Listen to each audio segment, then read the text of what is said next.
सुखदेव जी बोले, हे राजन परिषद, आज महाराज उत्तानपाद विवाह करने के लिए तैयार हुए हैं। तो पहला विवाह तो महाराज का भैया सुनीति के साथ हुआ, और जब संतान पैदा नहीं हुई तो दूसरा विवाह आज महाराज उत्तानपाद का सुरुचि के साथ में हुआ है।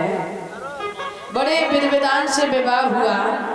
विवाह होने के बाद में महाराज उत्तानपाद ने सुरुचि को साथ लिया और अपने राज्य में आए हैं। और जब राज्य में आए, डोले में सवार है सुरुचि।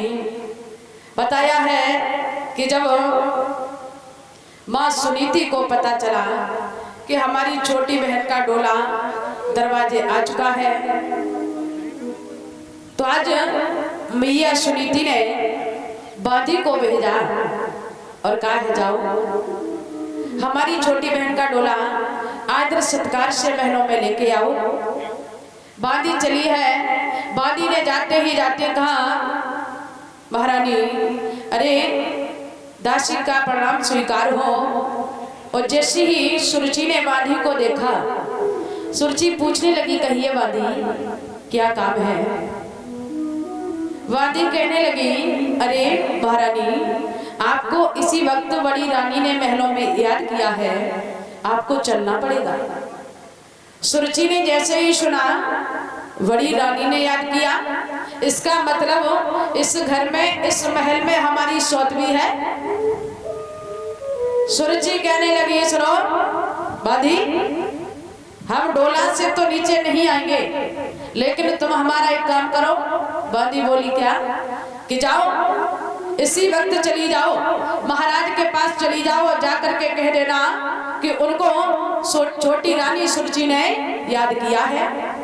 बांदी कहने लगी, ठीक है महारानी। उन्हीं पैरों आज बांदी फिर भागी, महाराज के पास में पहुंची है। महाराज, दासी का प्रणाम स्वीकार हो। महाराज उत्तानपाद पूछने लगे, कहिए बांदी, क्या हुआ? अरे इतनी जल्दी आप हमारे पास में क्यों आई हो, क्या कारण है? बांदी हाथ जोड़ करके बोली, महाराज, अभी अभी जो नई रानी आई है और उन्होंने आपको याद किया है, वो आपको बुला रही है। महाराज उत्तानपाद ने मन में विचार किया कि भला इतनी जल्दी महारानी को हमसे कौन सा काम पड़ गया। सोचने लगे, कोई बात नहीं, नई आई है, हो सकता है कोई जरूरत का काम हो। महाराज उत्तानपाद ने बांदी को समझाया, बांदी आप जाइए, मैं आ रहा हूँ। बांदी तो चली गई। कुछ देर के बाद में जब महाराज उत्तानपाद महलों में वापस आए हैं, तो क्या देखा कि सुरुचि उस डोला से नीचे नहीं आई। महाराज उत्तानपाद ने इस दृश्य को देखा है तो महाराज पास में खड़े हो गए, पूछने लगे, अरे सुरुचि, क्या बात है? और अभी भी आप इस डोला में बैठी हो, ऐसा करो इस डोला से नीचे आओ और अपने महलों में चलो। सुरुचि कहने लगी, महाराज, पहली बात तो आपने हमारे साथ में बहुत बड़ा धोखा किया है। उत्तानपाद सोचने लगे, अभी तो डोला से नीचे भी नहीं आई, और भला इतना बड़ा कौन सा धोखा हो गया, अभी तो हमारी बातचीत भी नहीं हुई। महाराज उत्तानपाद पूछने लगे, अरे सुरुचि, क्या बात है? तो सुरुचि कहने लगी, महाराज, ये धोखा किया है आपने विवाह करने से पहले हमको ये नहीं बताया कि इस महल में, इस घर में हमारी सौतवी है। महाराज उत्तानपाद कहने लगे, सुरुचि, देखो आप जैसा सोच रही हो ऐसा कुछ नहीं है, क्योंकि जो हमारी बड़ी रानी सुनीति है, बड़ी भोली भाली, बड़ी सीधी सादी है। और सुरुचि, तुम जब जैसी आज्ञा देती रहोगी, वो उसी के अनुसार तुम्हारा कार्य करती रहेगी, तुम चिंता मत करो। सुरुचि कहने लगी, महाराज देखो, या तो उस सौत को निकाल करके घर से बाहर कर दो, और या तो हमारे डोले को पीहर के लिए वापस करवा दो। महाराज उत्तान पाठ कहने लगे सुरजी देखो तुम गलत सोच रही हो, जैसा आप सोच रही हो वैसी नहीं है हमारी रानी, तुम चिंता मत करो सुरजी। ऐसा करो इस डोला से नीचे आ जाओ, देखने और सुनने वाले लोग क्या कहेंगे, इसमें हमारी बहुत बदनामी होगी सुरजी, नीचे आ जाओ। सुरजी कहने लगी महाराज सुनो,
महल में रखना चाहते हैं तो या तो सोच को निकाल करके घर से बाहर कर दो, या तो हमारे डोले को वापस करवा दो।